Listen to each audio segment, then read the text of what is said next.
हम संगीता ठाकुर स्वागत करे छी अपन यूट्यूब चैनल मिथिला के नगरिया में।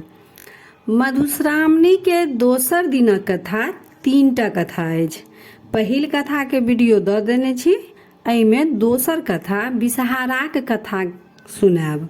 पहिल कथा के लिंक डिस्क्रिप्शन में देल अछि, ओतऽ जाकर सुनि सकै छी। तऽ चलू आब मधुश्रावणी के दोसर दिनक कथा के दोसर कथा विषहाराक कथा सुनू।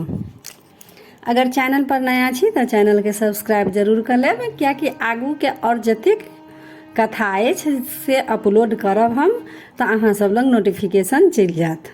कद्रू नामक स्त्री से कश्यप मुनि के 1000 सर्प संतान भेलनि। ओ संपूर्ण संसार में पसरि गेल। ओ सब बड़ उत्पाती छल। ओ लोक सबके डांसऽ लागल। लोक सब अंधुन मरऽ लागल। ई देख कऽ ब्रह्मा चिंतित भेला जे यदि साँप एना करत तऽ हमर सृष्टिए समाप्त भऽ जायत। ब्रह्मा कश्यप मुनि के कहलकनि जे एकर कोनो उपाय करू। कश्यप मुनि साँपक विष झाड़बाक मंत्र बनौलथि। ओ मन सँ तपस्या कऽ विषहाराक सृष्टि केलथि। तैं ओ मनसा देवी कहलथि। किछ पैघ भेला पर ओ महादेव लग कैलाश चलि गेली। ओतऽ बहुत तपस्या केला पर महादेव प्रसन्न भऽ हुनका ज्ञान आ मंत्र देलनि आ पुष्कर क्षेत्र जाकऽ तपस्या करबाक सुझाव देलनि। ओतऽ 3 युग धरि श्री कृष्णक तपस्या केला पर सिद्ध भऽ गेली। एतऽ ओ सिद्ध योगिनी कहलथि। अखन तक हुनकर विवाह नहि भेल छलनि। तपस्या से हुनकर देह सुखा कऽ जीर्ण भऽ गेल छलनि तऽ हुनकर नाम जरत्कारु पड़ि गेलनि।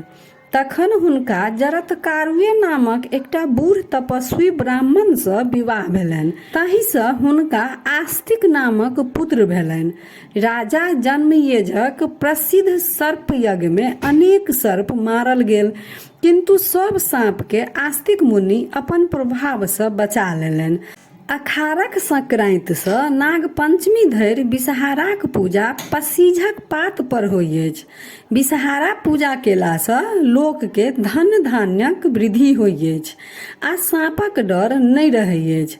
12 नाम सँ विषहर विख्यात छथि। पहिल नाम छनि जगदगौरी, दोसर मनसा, तेसर जरत्कारु, चारिम वैष्णवी, पाँचम सिद्धयोगिनी, छठम नागेश्वरी, सातम शैवी, आठम जरत्कारु प्रिया, नवम छनि नागभागिनी, दसम छनि आस्तिक माता, 11म छनि विषहरा आ 12म नाम छनि महाज्ञानयुता। ई 12 नाम लैत रहला सँ लोक के अपना आ ओकर संतान के सर्पदंशक भय नहि रहै अछि। ई 12 नाम पढ़ला सँ साँप भागि जाइ अछि। तऽ यह रहा दोसर दिनक कथा विषहाराक कथा। अगर वीडियो नीक लागल तऽ लाइक शेयर सब्सक्राइब कऽ कऽ मैथिली भाषा के सपोर्ट जरूर करब। आ मंगला गौरी के कथा फेर हम अगला वीडियो में दऽ रहल छी। तऽ फेर उपस्थित होइ छी एकटा नया वीडियो के संग। ताबे तक जय मिथिला, जय मैथिली।